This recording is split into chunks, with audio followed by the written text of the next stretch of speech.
Hello everyone. Just so you know, in this video I might be using the term refugee or migrant or asylum seeker rather interchangeably, so don't get confused. It's all in the broader context of the European migrant crisis. When talking about the European migrant crisis, there's one thing that seems to be at the center of the discussion, especially when the question on who's actually to blame for the negative consequences of this geopolitical crisis. I'm talking about the notion that Angela Merkel and by extension Germany invited the huge number of asylum seekers that came to Europe in 2015 and 2016. Most of the time I hear this coming from people on the right and those claiming not to be on the right, although they share most opinions with the right, but since they're okay with homosexuals and weed, they're actually liberals. Here's an example from Lauren Southern. Merkel cannot invite millions of these migrants in and then pretend to give a damn about the people of Europe. And little fascist bird Black Pigeon speaks. When German Chancellor Angela Merkel opened the gates to the continent and invited the entire developing world to come to the welfare states of Europe and live on government handouts. Millions of people, overwhelmingly young men from sub-Saharan Africa and the Arab world, have heeded the call. And of course our buddy Sargon is also along for the ride. But seriously, just listen to this. Merkel didn't do nothing. Nothing at all. I mean, it's not like Merkel is the sole author of the refugee crisis. I mean, it's not like she was the one who unilaterally decided, open the borders. I don't care. But she would be remembered for her skills as a crisis manager. You mean a crisis creator? She did not manage the European crisis. She created it. She is responsible for its existence. Although he differs from the previous examples in the sense that, in his mind, Merkel is actually the sole creator of the refugee crisis. Maybe the Bundeswehr is involved in a bombing campaign I'm not aware of. And the last example comes from Stefan Molyneux in his nuanced, not at all lurid way of presenting information. So hey Germany, I've got a great idea. How about you find some Aristotelian mean somewhere between exterminating your own minorities and inviting very rapey minorities into your country to destroy Europe? Just somewhere in the middle might be a great idea. What a lovely guy. Although he is talking about migrants being invited by German welfare benefits, but I think you get the idea. Now, I've yet to see coverage of these folks on how this invitation was actually issued, but we'll get to that later.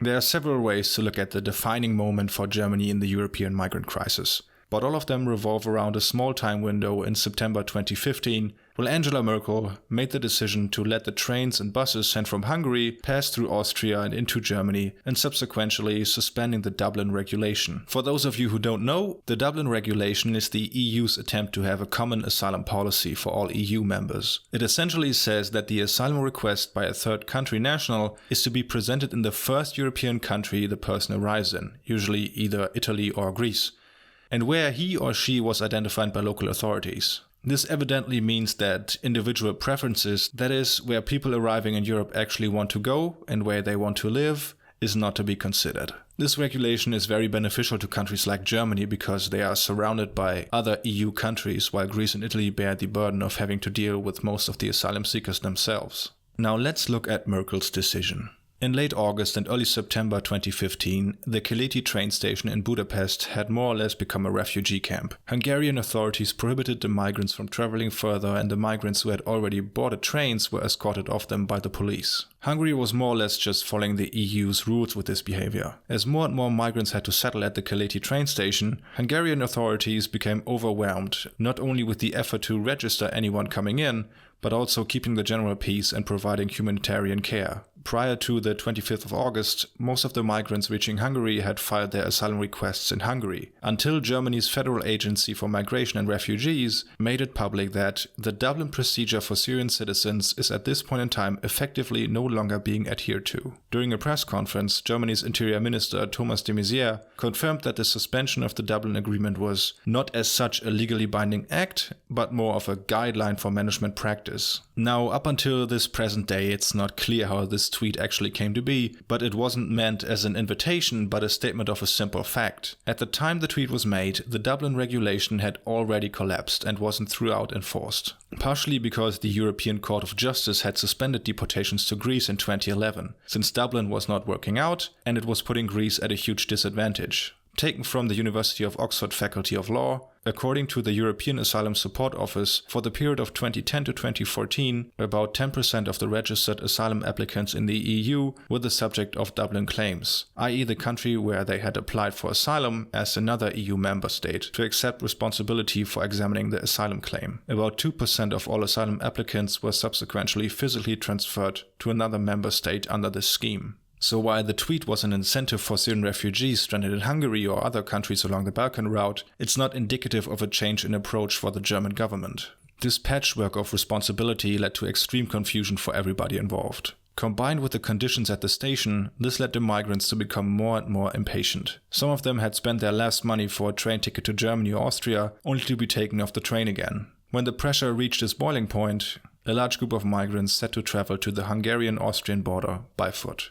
When Hungarian authorities became aware of this, the Hungarian ambassador in Vienna informed the Austrian Foreign Ministry that a group of around 1,000 persons who had entered Hungary illegally were now on their way to Austria, and requested advice on what legal basis Hungary should act on. This memo was interpreted by the Austrian Chancellor a bit different though. He saw this as a question coming straight from the Hungarian Prime Minister Orbán as to whether the Hungarians should stop the march or allow to continue to Austria. The Austrian Chancellor and his advisors were also certain that this would lead to violence and wanted to prevent this at all costs. So the Austrian Chancellor Faymann decided to call Angela Merkel. He informed her about the situation and also warned of the possibility of violence and even deaths, and said Hungary is pursuing a strategy of escalation, something that would prove to be true just a couple of minutes later. Merkel informed Faymann that she would have to discuss the situation with her advisors. Half an hour later, the Hungarian ambassador Cukor informed the German Chancellery that Hungary is no longer able to guarantee the registration of refugees and is thus planning to bus them to the Hungarian-Austrian border. The total number of refugees will be between 4,000 and 6,000 on board of around 100 buses. This was a clever move by Orbán since he was giving the refugees free passage to the west, but also shifted the pressure towards Austria and Germany, putting them in a position to decide to either stop the migrants at the border in a time of rising political pressure because of the conditions the refugees had to live under, or take them in, accepting domestic pressure by migration hardliners. To understand the political climate this decision had to be made under, we have to be wary of the general mood in the West at the time. Pictures of the conditions in Hungary were in the press every day, and multiple people had died along their journey over the Balkan route. 1 week earlier, the police found the dead bodies of 71 asylum seekers, 4 of whom were children, that suffocated inside a truck in Austria, attempting to reach Germany through human traffickers. 3 days prior, the picture of Alan Kurdi, who you may know as the dead Syrian boy lying on the beach, went around the world. Western European leaders were under extreme pressure to find a solution to this humanitarian crisis. This is the main reason Merkel and Faymann wanted to prevent pictures of security personnel violently clashing with refugees at all costs. So shortly after 9 p.m., Merkel made the decision to let the 4,000 to 6,000 migrants coming from Hungary pass into Germany, under the pretense that this would be an exception. Germany would not deport Syrian refugees to other EU states and would pursue a European solution. Something that, as we know today, proved to be just as difficult as prior to Merkel and Faymann's decision. Now, after this decision or deal, you might say that Germany and Austria would accept the migrants who were bused to the border by the Hungarian government. It became very clear that this wasn't an exception. On the following weekend alone, 20,000 migrants arrived in Munich Central Station, essentially because Hungary and no other country was stopping the migrants coming from the Balkan route. Shortly after, the German Bundespolizei, who had responsibility over the border protection, got the order to close the German border to Austria and deny entry to anyone who wanted to apply for asylum, stranding the refugees in Austria. But before this order was put into practice, it was rewritten by the Interior Ministry. Germany reintroduced border checks but let asylum seekers enter the country. Now, why was this decision made? And here one can see the futility of looking for a national solution to a European problem again. If Germany would have done that, this would have just moved the problem from Germany to Austria, a country with a much smaller population and ability to care for this large group of people. It may have worked if, together with Germany, every country along the Balkan route would have closed its borders. But this would also lead to most of the migrants stranding in Greece, also a country who was already overwhelmed with the situation and still dealt with the fallout of their financial crisis. So they tried a different approach, namely pushing for a resettlement with every EU country taking their fair share to release some pressure of Greece and Italy. This solution never came into being because of strong oppositions by a couple of Eastern European countries, and among them, the very politician who bused the migrants to the Austrian border in the first place, and who now claims this is what Germany actually wanted. After this approach was killed off, Germany negotiated a deal with Turkey which would reduce the influx of migrants for Greece from 80,000 a month to 2,000 a month, while the countries along the Balkan route simultaneously closed their borders. This is, although very condensed, what happened in September 2015. Now, was Merkel's decision to let the migrants from Hungary pass into Germany understandable given the circumstances, and almost without an alternative considering the pressure from the public and also from Hungary? Or was it more like Sargon puts it? I mean, it's not like she was the one who unilaterally decided, open the borders. I don't care. Whatever you believe to be true really doesn't matter that much though, because it's irrelevant to what we will look at next. Would a different decision by Merkel, namely closing the borders and letting the migrants stay in Hungary or Austria, have reduced the overall influx of migrants into Europe? No, to put it shortly. If we look at this graph, which is based on numbers by the German Federal Office for Migration and Refugees, it appears that way more refugees arrived in November after Merkel's decision. This is only half the story though. To put this graph into proper context, one has to understand how migration movements develop. At the beginning, only a few people leave for Europe, and if it appears that they have been successful, more people feel motivated to leave their homes behind and go on the journey for a better or at least safer life. This is why the people who research migration movements don't look at absolute numbers, but rather how growth rates develop month by month. This growth rate remains stable even after Merkel's decision in early September. The reason for this can be found if we look at the countries through which the migrants passed to get to Central Europe. Most refugees that came in 2015 used the so-called Balkan route. Their journey was about 3,000 kilometers or 1,864 miles long and led them from Turkey through Greece, Macedonia, Serbia and Hungary, where they were eventually stopped by the Hungarian government prior to the Dublin Regulation being suspended. If we look at the refugee arrivals in Greece for the same time period, which are taken from the International Organization for Migration, we see that the migration wave began in March and increased rapidly from there, especially from July to August, with an increase of 97%. Now, either a large number of migrants making their journey to Europe were psychic, or they set off on their own accord, rather than waiting on an invitation by Merkel. This also becomes clear when looking at the arrival data for Hungary. The data shows a stark increase from August to September, because the people who landed in Greece in August pushed their way further towards Central Europe, largely by foot. And the extremely low amount of arrivals in November and December is due to Hungary closing their border to Serbia in mid-September and also closing the border with Croatia in mid-October. I know it's a lot easier to see this as one politician making a colossal mistake out of a spontaneous outburst of altruism, but that's not what happened. Germany, Austria, Hungary and the other countries along the Balkan route essentially lost control and the faith in a mutual solution. Geopolitical crises are almost always so complex that it's impossible to judge individual decisions of politicians acting in that crisis as isolated actions. Imagine if someone would try to make the point that it's actually Britain's fault alone that they were at war with Germany in World War I and II, since they declared war on Germany. It would be ridiculous to make that assertion because there was a lot more going on in the context in which this decision was made. It's important to look at the bigger picture, especially with such a huge event as the migrant crisis was.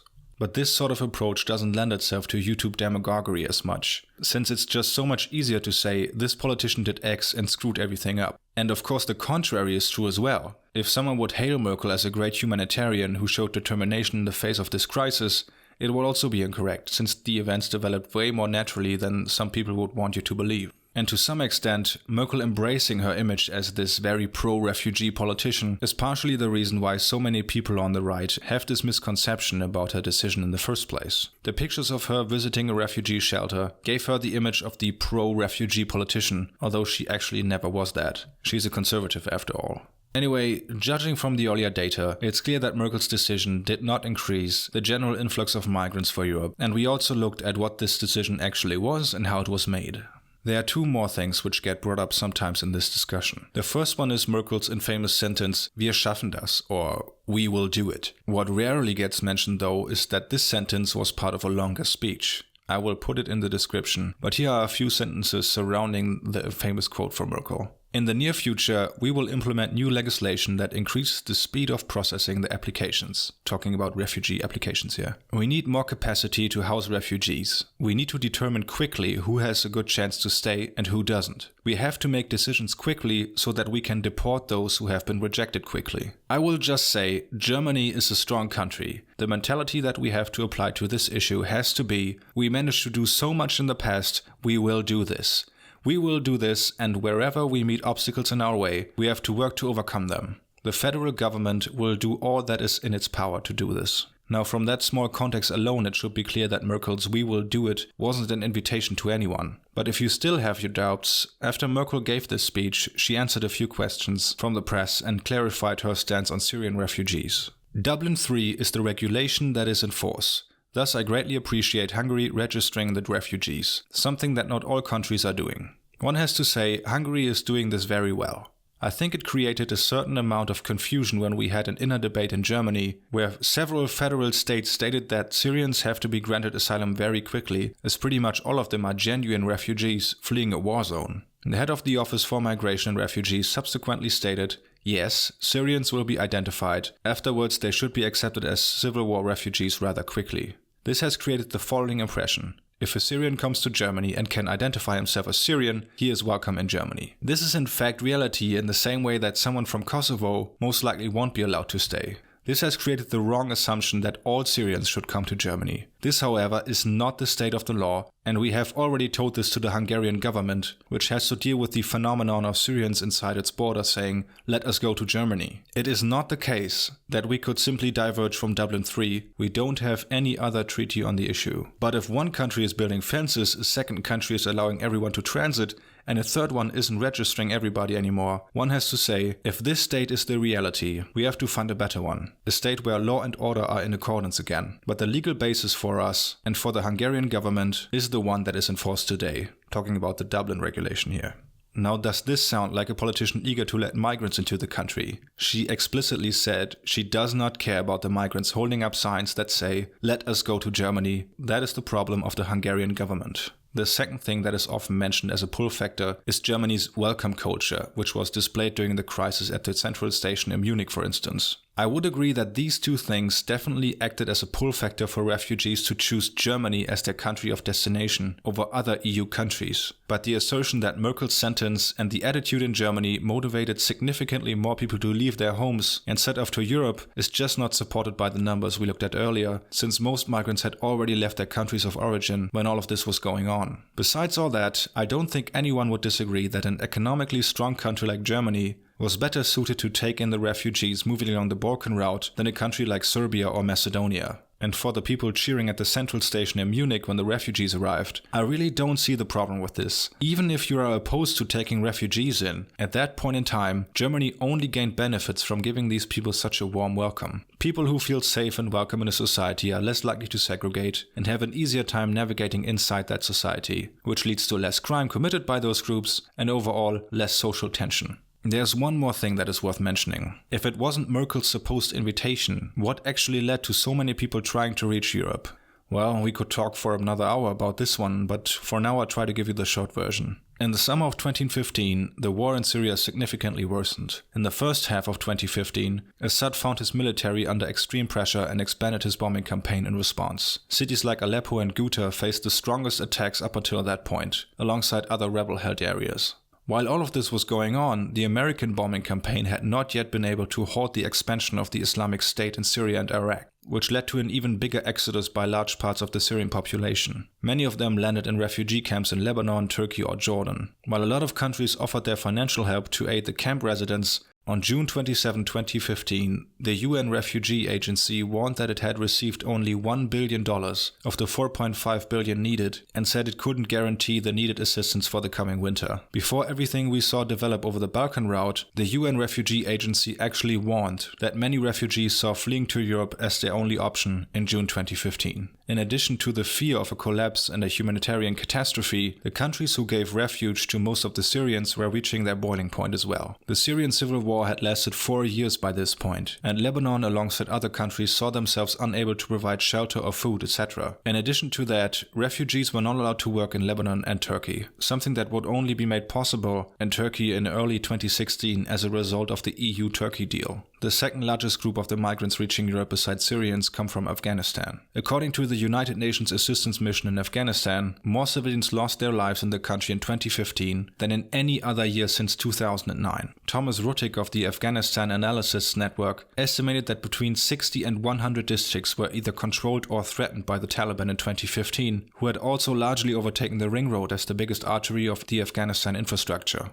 The renewed threat of the Taliban increased the pressure to flee the country, particularly among the mostly Shiite Hazara ethnic group. At the same time, most of the population in Afghanistan was very pessimistic regarding the future of their country. In June 2015, the Asia Foundation carried out a survey of around 10,000 Afghans, with 57 believing their country was moving in the wrong direction. She is responsible for its existence. Another question in this survey was, would you leave the country if you had the chance? Which 40% of the participants answered in the affirmative. At the same time, a big chunk of the 3 million Afghan refugees currently in Iran left for Europe. They faced strong discrimination in the sense that they weren't allowed to work, study at universities or attend school, even after staying in the country for years. Human Rights Watch also reported that the Iranian government forcibly recruited Afghan refugees in 2015 for pro-government militias in Syria and threatened them with deportations back to Afghanistan. The response to this by many of the refugees was to flee to Europe. All of these events and more triggered the huge influx of migrants into Europe in the late summer of 2015, and not Merkel's decision to accept the buses from Hungary. This instability, paired with the fact that Europe had its eyes on the Greek financial crisis and the war in Ukraine, led to them being completely unprepared for what was about to happen. But just because this wasn't the fault of a single politician doesn't mean everything went okay. The affected countries, including Germany, lost control over the registration of arriving migrants and effectively had no way of knowing who they just let into their countries. The attitude in Europe would shift after several terror attacks, and instances like the sexual assaults in Cologne on New Year's Eve would cause a deep rift in broader society and Europe as a whole. This all belongs to the bigger picture of the refugee crisis alongside how it actually happened. And full disclosure, I actually don't like Merkel. I never voted for her party and I disagree with her on almost everything. But to frame Merkel's decision as a trigger for the refugee crisis is not supported by data and frankly laughable in its simplicity. Now you might be wondering why it seems like the people featured in this video give such a one-sided or simplistic and also incorrect view of the crisis. Well, we can only make guesses about what's going on in their heads, but the large part is probably that they have no idea how this crisis actually came to be, how it developed, or how immigration as a whole works in Germany and Europe. Here you can see Sargon demonstrate this while trying to find a good argument why Britain should leave the EU. Freedom of movement is actually fantastic for free trade. Yeah, but the thing is, freedom of movement is not good if you want things like socialised healthcare or a welfare state. You end up getting tourism for these things specifically. Also, with the migrant crisis, I mean, millions of these migrants are being given German passports and becoming German citizens. Yeah.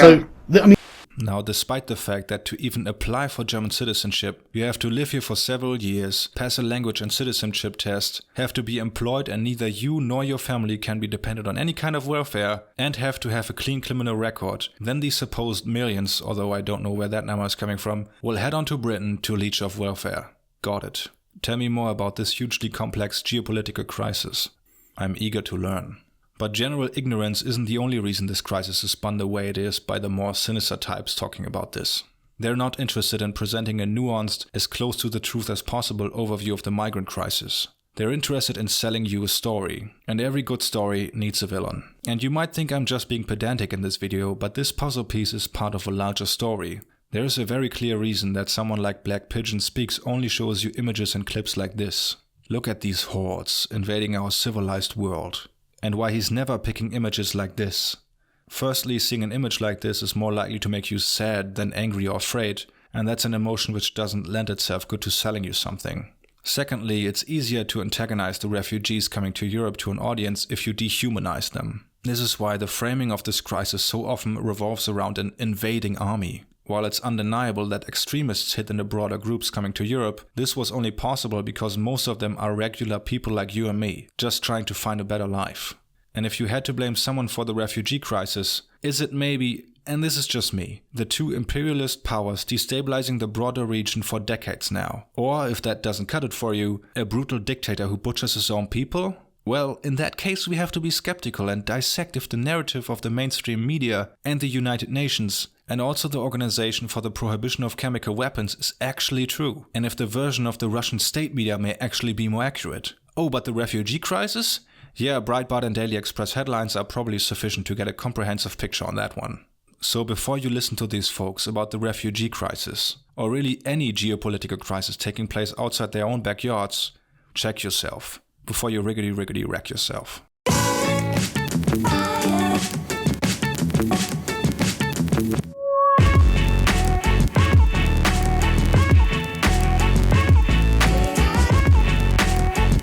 Thanks for watching everyone, and a big thank you to all my patrons, some of whom you can see here flying by. Feel free to follow me on Twitter or subscribe, and I hope to see you next time.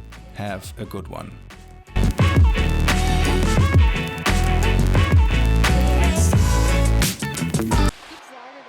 Deutschland ist ein starkes Land und das Motiv, in dem wir an diese Dinge herangehen, muss sein, wir haben so vieles geschafft, wir schaffen das. Wir schaffen das und wo uns etwas im Wege steht, muss es überwunden werden, muss daran gearbeitet werden und der Bund wird alles in seiner Macht Stehende tun, zusammen mit den Ländern.